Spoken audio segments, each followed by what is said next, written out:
Hey, welcome, all my right thinkers. Thanks for tuning in to check out your boy, P Funk. Thinking right out here in my lab, hanging out with my favorite girl, favorite goddess. That's Maya in all her splendor right there. See the question it says here? Who is Maya? We're going to answer that question. I've done this a few times, but to me, it never gets old. So let's go. Wrightism, 25 rules to live by. Storytelling, story with a message. There's a message in my stories for life. I give you life lessons. You tune in to receive them. I appreciate you. We got a good thing going. Let's do what we do. Right thinking mission, and I'm on it, is to enlighten, inspire, educate, and motivate you, the individual, to a higher spiritual level of enlightenment. Right thinking way of life through mental and spiritual discipline, practice daily, will help and guide you to obtain your goal of reaching spiritual enlightenment, aka to know thyself.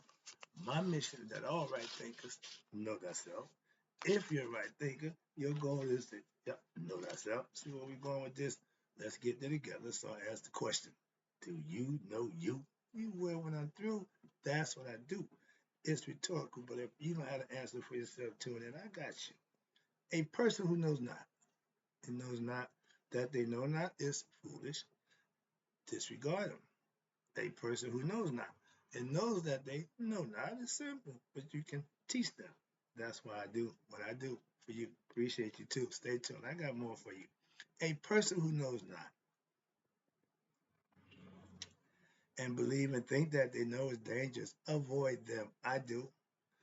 A person who knows and knows not that they know is spiritually asleep. I can awaken them. I'm your spiritual alarm clock here to wake you up with knowledge of self. That's what I do for you. A person who knows and knows that they know is wise. Follow them. All these persons reside in you. Right thinkers, know thyself and to Maya, be true. And that's what we are dealing with my girl. This is a nice lesson that I never gets old to me, but it's some good information in here. This is part two, chapter two. It's the art of virtuous living and on the path of spiritual enlightenment through what? Maya. Who is this Maya? Glad you asked. Let's go. When Ra emerged out of his bark from the first time and creation came into being, he was standing on the pedestal of Maya. You see the guy Patel right here? You got Amen Ra Patel. Patel you'll always see he's the manifested in the flesh. He always stands on Maya. That's one of the trademarks of Maya. Okay, understand that. What's this? I'm getting that's the next page. I got some more information right here. This is why I got respect for her. Watch this. Thus, the creator, Ra, lives by Maya and has established, pay attention, creation on Maya. What you mean? Who is Maya? Again, Maya represents what we call the very order in which constitutes creation. You know that? Therefore, it is said that Ra created the universe. How? By putting Maya in the place of chaos. Now, chaos had a guy named Isfet. He represents chaos. Maya represents order. That's the opposite of chaos. So, and she beat him so bad. We read. See, in ancient times, the good guys were the good guys. The bad guys got their ass handed to them. So they was bad, but they was never winning. And now we got the bad guys winning. That's unheard of. But my God, stopped all that nonsense. Watch this. Good will always prevail. Order over chaos every time. Good over evil every time. So what you're saying is creation itself is Maya. Yeah, that's what I'm saying. Creation without order is what? Chaos. That's the noon. That's what we came out of. Wasn't no Ra, wasn't no light, wasn't nothing going on. Bunch of possibility, all chaotic. Okay. So Maya put everything in perspective. Maya is a profound, necessary teaching in reference to what? The nature of creation and the manner in which human conduct should be cultivated These are the things that you need to do to pass the feather test of Maat at Judgment Day. This is how you purify one's heart by virtuous and righteous living. Watch this. It refers to a deep understanding of God, divinity, and the manner in which virtuous qualities can be developed in what? All human hearts, so as to come what? Closer to the divine. The more goodness you do, the right things you do, closer you get to God. Why? He likes that. Those are things that he respects and admires. Good deeds, selfless service, righteous, virtuous, integrity. Those are all qualities. The satanic qualities take you away from God. That's the concept. Mayat is a philosophy, hear me, a spiritual symbol, as well as what we call cosmic energy or force, which pervades the entire universe. It's the force. Right thinkers use Maya. Why? She is the symbolic embodiment of world order, justice, my favorite, righteousness, correctness, harmony, and peace. You hear those qualities? Integrity, okay, self-respect, pride. Those are the Mayatan qualities. The evil, jealousy, anger, covetousness, everything that's negative is a Satanian. That's the lower nature. You want to aspire to do what? Your better, higher nature. That's how you get closer to commune with God. She is also known by all the famous what headdress, which is composed of the feather of truth. One say the feather of truth. The ibis bird is Tahuti, somebody type. So it would behoove me that the feather of the ibis bird would be the bird feather true. Some say the ostrich feather. I get that little discrepancy earlier, but that's my little personal thing. But here it says it's composed of the feather of truth. Let's go with that. She is a form of the goddess Aset, who represents what? Wisdom, spiritual awakening through what? Balance and equanimity. Please understand this. Look at our brain. It got a right and a left hemisphere. So it's two. That's what the brain is. And when you think it and use the Maya, you're using both hemispheres. You're using both of them equally. His equanimity. You give them both opportunity to express themselves, to make the decision makers that you got to confront with in life. That's what I mean by living, thinking, being Maya. Every decision I make, good, bad, pros, cons, right, wrong. You do all that before you make the decision, not after. If it don't weigh out, don't balance out, don't do it. Moderation is always the way to go. Too much anything ain't really good. So Maya taught you how to keep the brain balanced, keep the thought process in equal understanding, not using male thinking with left side, female thinking with the right side. How about a right thinker? We think with both. That's how you tickle the pineal gland. Okay. Now, Maya is the okay, no equal. Now, in ancient Egypt, all the judges in the judicial system and as all those who connected in the judicial system, watch this, were initiated in the school and the teaching of philosophy of Maya. I just saw a thing with my man Obama said, say what you want about me, but nobody in my cabinet ever got felony, this, that, the third, blah, blah, blah. Yeah, when you got facts, you can back them up. When you just slinging stuff out, you might end up getting taken out. A la your board. So again, unintentional. Just use them as example. No intent. But when you doing something, the law, you should be the one upholding the law. It's a damn shame when the people who uphold the law break the law. That's my issue with that. So that's what I'm saying. We have Mayan philosophy, that wouldn't be happening, but it's done ran rampant. You got crooked police, bad police, everybody doing something.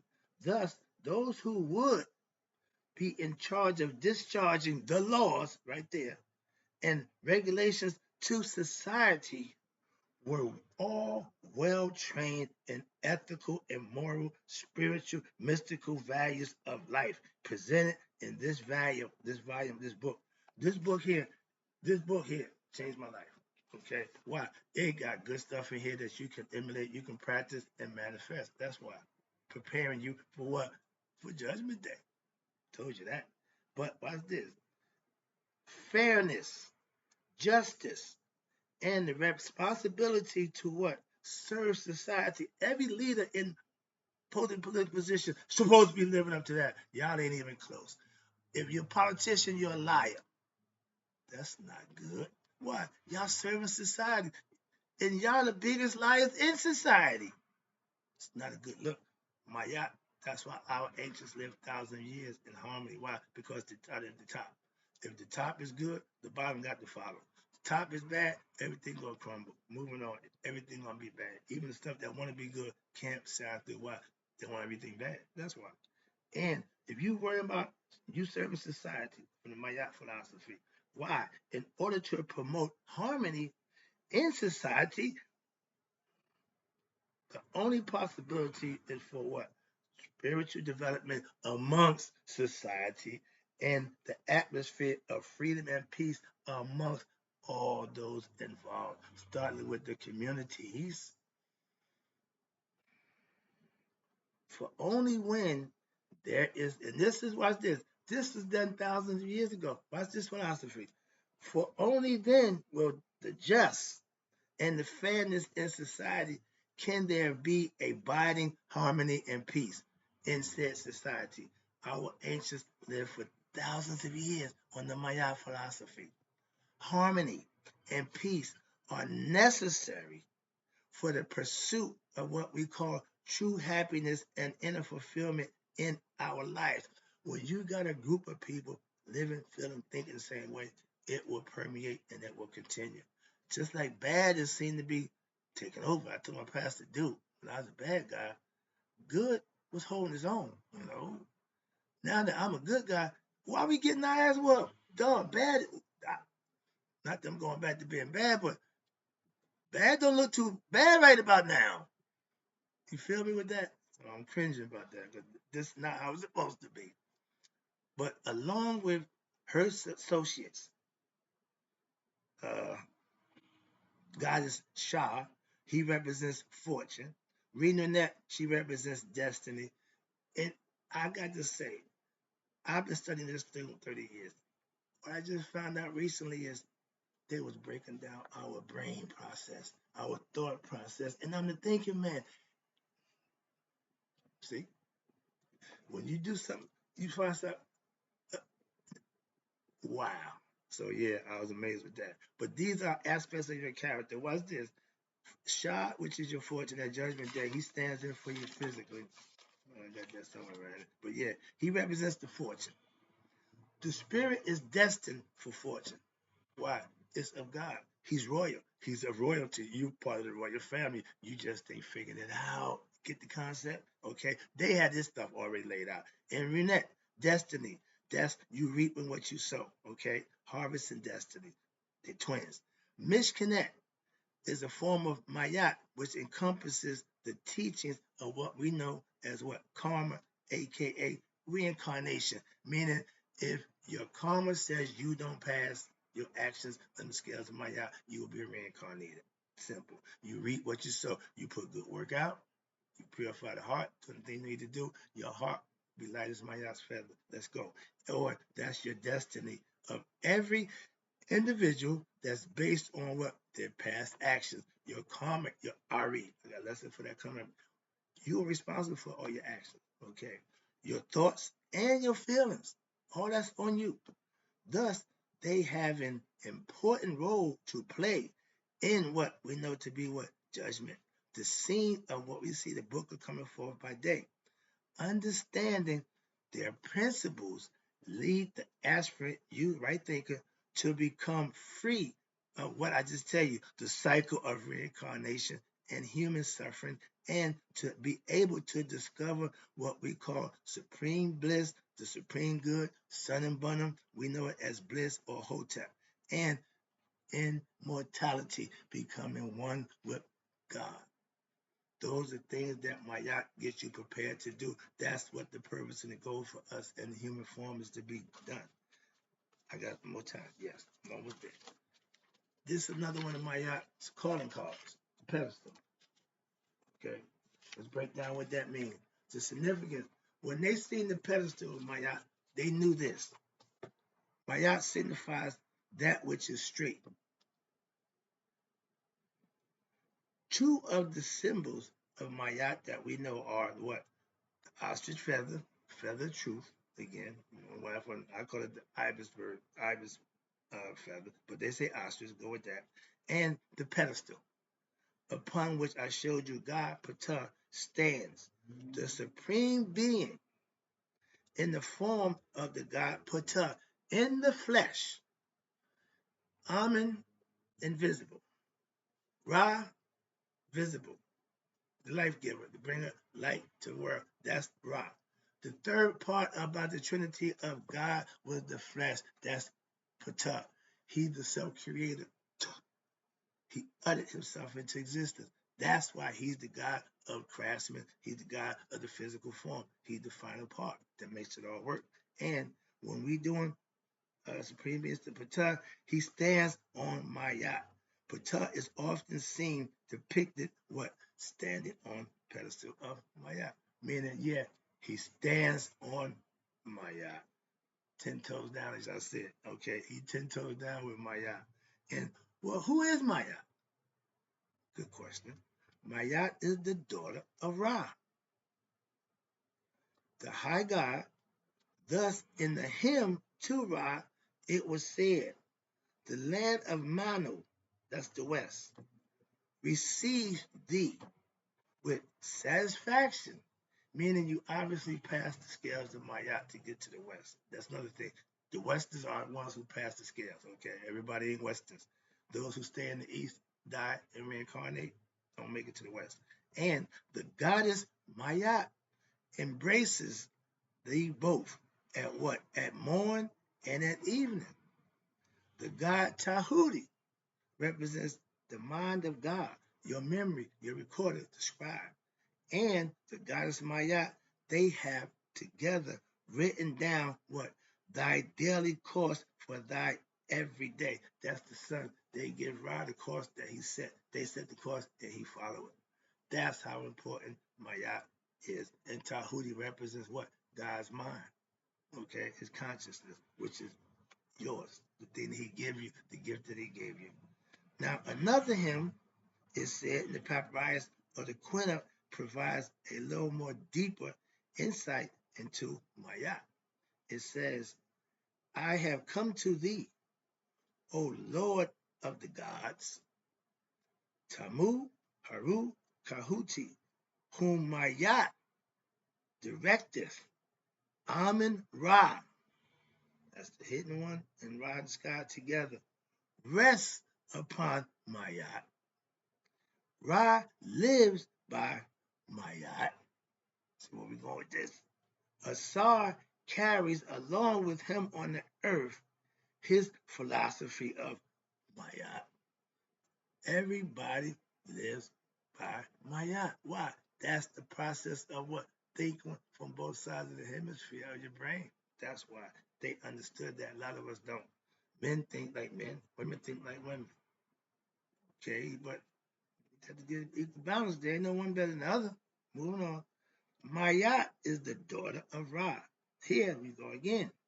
She was with him when, on his celestial barge, when he first emerged from the primeval waters, along with what they call his company of gods and goddesses. Those are all the elements, okay? The Kuket, somewhere out here they got the full compass, the Ogdo they call it, but they are emanations of what? Nature, opposites, which represents what? Maat. So he gave them all positions after what? Put Maat in place so they could all exist. Opposites working together for the whole. She is the daughter, and with him, he's on the celestial boat with the company God. She is also known as the Eye of Ra. Now he got two eyes. The other one is Hathor sent Maat Hathor when he sent her down as the eye to do work. Okay, so he got two eyes. One is destructive, sent Maat. That's the powerful, the evil one. But Maat represents duality. She's also called the Lady of Heaven, the Queen of the Earth, Mistress of the Underworld, and the Lady of the Gods and Goddesses. Why? Because Maat also has what we call a dual form, or Mayate, Maati. That means she's two other people, Aset and Nefet. Okay, another aspect of who Mayat. But in her capacity of God, and she is. Mayat is, she's Mayat, which means ceaseless, regulatory. Of the course of the sun, she set the course for Ra. In essence, the universe, she controls all. She keeps order, ceaseless. It don't stop under her control. And in the form of Mayate, she represents what they know, the south and the north. You see me pointing up because in Egypt and Africa, south was up top, north was down. So, which symbolizes upper and lower Egypt, as well as what they form a higher or lower self. We see us as Egypt, upper, lower, as above, so below. See where we're going with this? But you're all the same person in the body. Mayat is the personification of what we know to be justice and righteousness, upon which God Himself has created the universe by, and Mayat is also the essence of God and creation itself.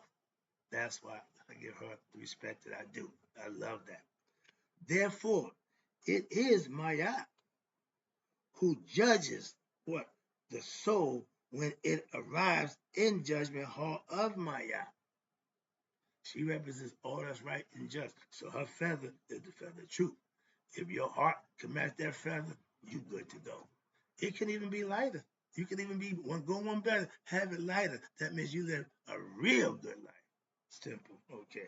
That means all the trials and tribulations that you're confronted with in life, you pass with flying colors. Like going to college, coming out, some cum laude or whatever you call y'all. Okay. With the A average. My daughter got one. Oh, that high student. Okay. But that means she was a good student. I'm a student. Why? A, I thought A was the highest, but he got A plus. So that's why I guess with my you get her at Judgment Day. You can be light as her feather. That's an A plus. But it's all symbolic and metaphorical. But she did the work she needed to do to achieve that in her field of endeavors. Sometimes Mayat herself, what? What's this? She bad girl. She becomes the scales, and upon which what? The heart of the initiate, you, is judged. Mayat judges the heart, your unconscious mind of the initiate, in an attempt to determine what? To what extent that the heart has lived in accordance with what? Her laws, Mayat, truth, correctness, reality, genuineness, uprightness, honesty, forthrightness, righteousness, justice, steadfastness, and the unadulterable nature of creation. You will not be swayed. I do Mayat. I live, eat, sleep, and drink Mayat. This is the boat they tell about that she's in. Now this is the daytime. But all he needs to go through the shine light on us, he got Mayat to lead the way. Then he got Tahuti, okay, the recorder in his mind. So he just chills, right? But now, when he go into the afterlife, when he go into the underworld, oh, he gotta get a bigger boat. Why? He call his boys. Joy said, if you hear any noise, just ride the boys. Why? He about to do work with the prophets in the underworld. Another story. But I just showed you what there said above. The goddess Maya. She sits at the bow. Now, I know that's the front. I don't know nothing about Navy ship and that sea lingo, but I know she's at the front. Okay, the bow of the boat. Why? Because the boat of Ra, the supreme being. You see, he's in the middle just chilling. Okay, how do you know Ra? He got the falcon head. He don't wear a crown. He wears the sun disk on his head with the Uranus. Okay, his Ujat, the Wajet, the third eye. That when he sent it out to go get his kids, came back. The eye repeated, so he put him up here to look out. That's his protection. Okay. When he's traveling in the daytime, he need no bodyguard, so to speak. He got no problem. But when he go to the hood, oh, in the suburbs, it's all good. When he go into the hood, Strap up wide. You know how these niggas is. You know how you gotta deal with them. That's just my spin on it. That ain't what he's saying. All right, but that's my mindset. When I live in the suburbs now, and every now and then I gotta go up north, and I got to put on my north face. All right, let's go. All right, this one. So what happens now? They signify that she's the one who makes the way. She's in the front. She called the shots, and that is women run the show. Men, if you think you run your household, then you ain't thinking right. They do a good job at that. Let them do it. God dug it. She makes order out of what? The waves of the primeval ocean, symbolically, as the boat moves through, smooth.